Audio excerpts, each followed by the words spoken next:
الرحیم رسول اکرم شفیع آدم صلی اللہ تعالی علیہ وآلہ وسلم نے فرمایا جس نے میرے تے ایک دفعہ درود پاک پڑھے اللہ تعالیٰ تے ڈاہ رحمتاں بھیجے دے اودے نامہ اعمال وچ ڈاہ نیکیاں لکھے دے عن انس قال قال رسول اللہ صلی اللہ علیہ وسلم من صلی علی صلاة واحدة صلی اللہ علیہ 10 صلوات وحطت عنہ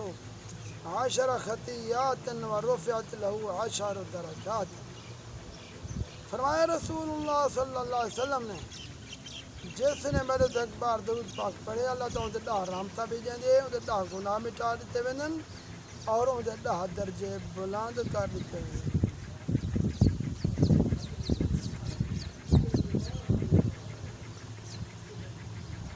ایک مولوی صاحب نے ایک شخص کو بطور وظیفہ روزانہ 5 دفعہ درود پاک دسا دیتا، نال ہی کچھ فوائد بھی درود پاک دے سنا دیتے۔ وہ شخص بڑی شوق نال ہی رات درود پاک پڑھتا رہی ہے اور جائیں محب ہے جو دنیا دے کام چھٹ گئے۔ ان کی بی بی فاجرہ ہی جب کدیں خامد کو دے دی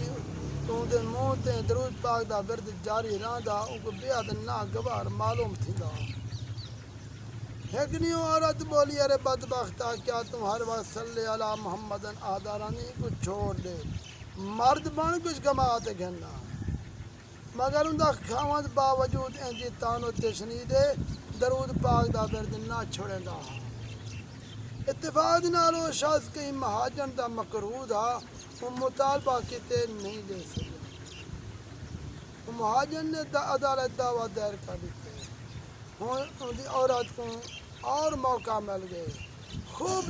زبان درازی کیتی خاوند کو برا بھلا کس وہ مرد سالے تنگ آتے ادھرات کو اٹھے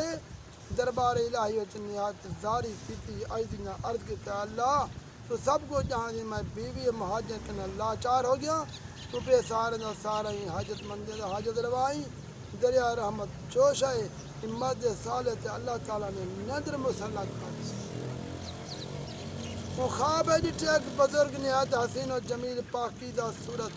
سامنے آئے، نہایت شیریں زبان علامن پہ گے پیارا کیوں اتنا بے قراری گھبرانا تیرا کم بانوے سے میں خود تیرا مددگار ہاں۔ مرد صالح نے عرض کی تھی سیاں تو سا کون ہو؟ فرمائے میں اوہ آ جاتے تو درود پاک پڑھ جائے۔ اے سونے تو بڑا خوش تھے دل دی ساری بے قراری دور ہو گئی ہے، پر سرکار دو عالم صلی اللہ علیہ وسلم نے فرمائے گھبراوان دی ضرورت نہیں، تو صبح وزیر اعظم تو کلوانیوں کو وظیفے دی مقبولیت دی خوشخبری سنا۔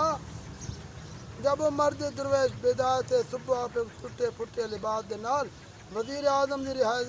دی طرف روانہ تھے، دروازے تے منجتے دربانے کو میں وزیر اعظم نہ ملنا چاہنا۔ دربانوں دی حیثیت لباس دے مسکرا پہن آدھنے کیا تو وزیر اعظم نے ملکار کہنے قابل نہیں چلو نکل وہیں تھوکیں، لیکن دربانے جو کرام دے الوی ہاں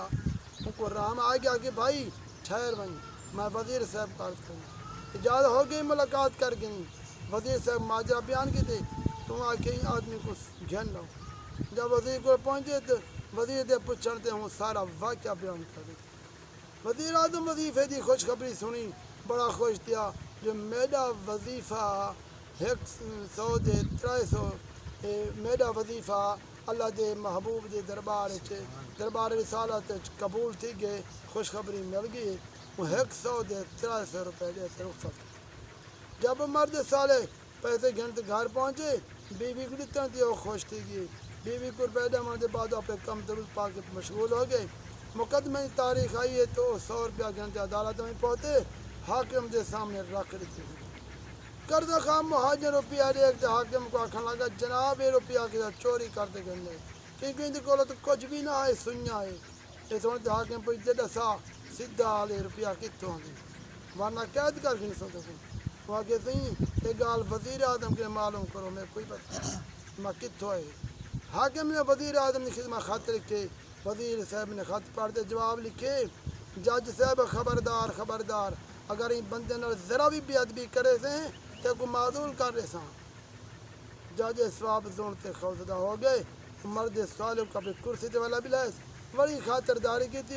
جو 100 روپیہ مرد صالح نے دیتا ہو واپس کرتے مہاجن کو اپنی طرف سے 100 روپیہ لے لیتے مہاجن نے جب ایمانداری تھے خیال کیتے وزیر اعظم حاکم بھی ایندہن سے معلوم تھا خدا بھی ایندے نال ہے وہ 100 روپیہ واپس لے لیتے معلوم تھیا درود پاک نہ جہان دی مراداں پورا کریں دے کوئی شعر پیادے ہر کے سعادت ورد جان صلی اللہ ہر کے سعادت ورد جان صلی اللہ حاجت دارین و گردد روا یا صلی اللہ کو درود کو اپنا ورد وظیفہ جا بنائے مجھے دنیا جہان دے حاجتاں پورا تھی دعا کرو اللہ تبارک و تعالیٰ تو کو سب کو درود پاک پڑھنے دی توفیق عطا آمین حبل نام بنا لا